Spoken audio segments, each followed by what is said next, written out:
किसी ने सवाल किया कि एक खातून का सवाल है कि फिदिया रोज़ा ना रखने के बदले जो दिया जाता है क्या करे, एक टाइम का खाना दें, 3 टाइम का खाना दे जो पका हुआ हो, या फिर एक अनाज का थैला दे दे, या फिर एक चावल का थैला दे दे, क्या ये काफ़ी हो जाएगा? तो देखिए, एक रोज़े के बदले फिदिया है एक मिस्किन को खाना खिलाना।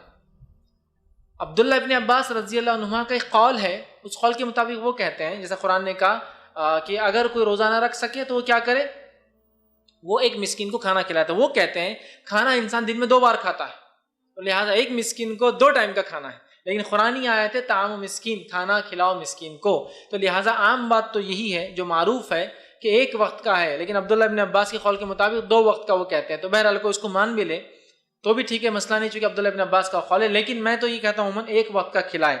अब सवाल ये कि वो 3 टाइम खिलाएं, तो 3 टाइम तो है ही नहीं, वो एक टाइम का ही है, या फिर वो एक कौल के मुताबिक 2 है, 3 टाइम का खाना तो है ही नहीं। इसलिए कि रमजान में जाहिर सी बात है रोजदार को आप फिदिया देंगे, जाहिर से जिससे आपको डबल फायदा हो, फिदिये का फायदा, रोजे का फायदा। लेकिन गैर रोजदार को भी आप दे सकते हैं, अगर माजूर है, मिस्कीन है, मोहताज है, बूढ़ा है, वो एक अलग बात है। तो बहरहाल एक टाइम का आपको खाना देना है। दूसरा, खाना ना देते हुए बना हुआ, क्या उनका सवाल है हम कुछ दे दें अनाज, ताकि हाँ ये भी हो सकता है आप इतना अनाज दे दे या इतने का अनाज दे दे जो आपके एक टाइम के खाने के बराबर कीमत होता हो। मिसाल के तौर पर एक आदमी एक वक्त का खाना मैं समझता हूँ 60-70 रुपये या 100 रुपये तक खा लेता है औरंगाबाद शहर में। अलग अलग शहरों में खाने के ग्रेड्स अलग होते हैं, और कोशिश करें जो ग्रेड का खाना आप खाते वही खाना उनको देंगे। अगर मेरा खाना आम एतबार से 100 रुपये में होता है किसी जगह, तो 100 का दूंगा। मैं गरीब आदमी हूँ, 50 में मेरा होता तो 50 का दूंगा, समझ रहे?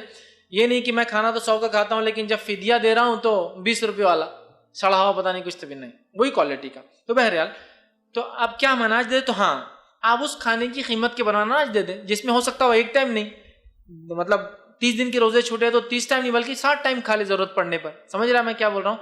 बोलने का मतलब ये है, मैं खाना खाता हूँ एवरेज 100 रुपीज़ का, 100 रुपये में एक वक्त का खाना औरंगाबाद में आता है। लेकिन जब मैं 30 दिन के रोजों का दूंगा कफारा, मतलब फिदिया, तो कितना होगा? 3000 रुपये। लेकिन अगर 3000 रुपये की मैं अगर गेहूँ दूँ तो कितने आएंगे? तकरीबन 22-20 रुपये किलो से भी अगर गेहूँ तो 1.5 कुंटल आ जाएंगे। अब 1.5 कुंटल में तो माशाल्लाह बहुत हो जाएगा। समझ रहे हैं ना मैं जो बोल रहा हूँ? तो आप जो खाना खा रहे हैं उस खाने की वैल्यू के बराबर फिर अनाज दे दीजिए आप, जो कि जाहिर सी बात है ज्यादा होंगी, मतलब वो ज्यादा खा सकेंगे, क्योंकि उसमें पूरा खाना नहीं, ठीक है। लेकिन बेहतर तो ये कि मिस्किन को खाना खिलाए, ताम का लफ्ज है। तो पहले क्या काम करेंगे आप मालूम आपको? देंगे नहीं अनाज, पहले खाना खिलाएंगे। लेकिन अब मैं सऊदी अरब में, वो गरीब कहां से मिलेंगे? लंदन में रहता हूँ, गरीब कहां से मिलेगा? रशिया में, वो गरीब कहां से मिलेगा? गरीब भी आएंगे तो कार में आता हुआ, तो गरीब कहां मिलेगा? तो आप क्या करेंगे? तो फिर आप बोलेंगे यार अब मैं गरीब को तो पका हुआ खाना कैसा दूं, तो चलो मैं इंडिया में अपने रिश्तेदारों को पैसे भेज देता हूं। तो मैं क्या करूंगा? फिर पैसों का हिसाब लगाऊंगा, न्यूयॉर्क में कितने में खाना होता है मेरा एक टाइम का, हाँ इंडिया के हिसाब से नहीं, 20 रुपये वाला। एक साहब जक़ात देते थे, अल्लाह रहम करे, जक़ात कैसी देते बताता हूं आपको। रहते थे न्यूयॉर्क में, जक़ात निकल रही 4000 रुपये, उनके रुपये, मतलब $4000, और जक़ात देते थे 4000 इंडियन रुपीज। आप दुनिया में हुकूमत तो घुमा सकते, अल्लाह को नहीं घुमा सकते, ये ऐसा हीला ढूंढते। आप ये चाह रहे कि अल्लाह भी आपको तनख्वाह भी फिर इंडियन रुपीज में दे?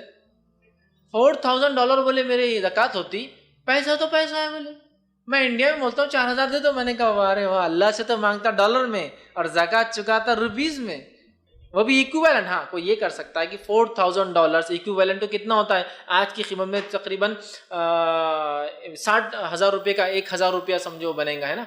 60 के मतलब आजकल था 2,40,000 रुपये ज़कात है वो, और इंडिया में भी 4 दे रहे हैं। तो वैसे नहीं, तो मेरी कॉस्ट थोड़ी समझ लीजिए, मैं $10 में खाना खा लेता हूँ, तो $10 के हिसाब से एक मिस्किन का खाना कितना हो रहा है?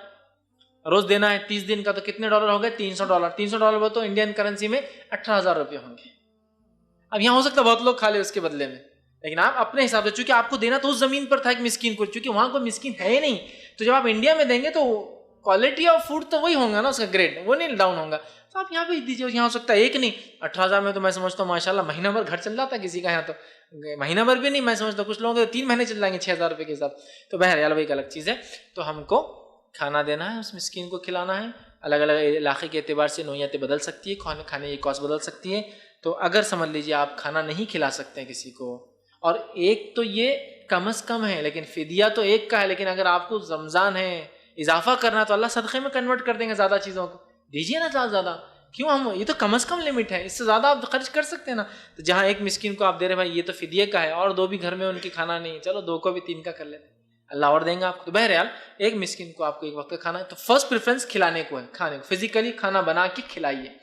जब आपको कोई गरीब नहीं मिल रहा तो फिर क्या करेंगे आप, सेकंड पार्ट, उस खाने की कॉस्ट लेकर अनाज परचेस कर लीजिए। समझ लीजिए 3000 का खाना और 1 महीने का, मैं अनाज क्वांटिटी में ज़्यादा आएगा, 1.5 कुंटल आएगा इंडिया के अंदर, कुछ जगह तो अगर सस्ता ले अनाज तो 1500 के हिसाब से 2 कुंटल आ जाएगा, जिसमें उसका पूरा महीना गुजर सकता है या 1.5 महीना गुजर सकता है। तो बहरहाल फिर उसकी कॉस्ट दे सकते हैं, लेकिन फर्स्ट प्रेफरेंस खिलाने को दीजिए, ना हो तो फिर उसकी कॉस्ट के बदले अनाज दीजिए, इंशाअल्लाह ये भी चल जाएगा।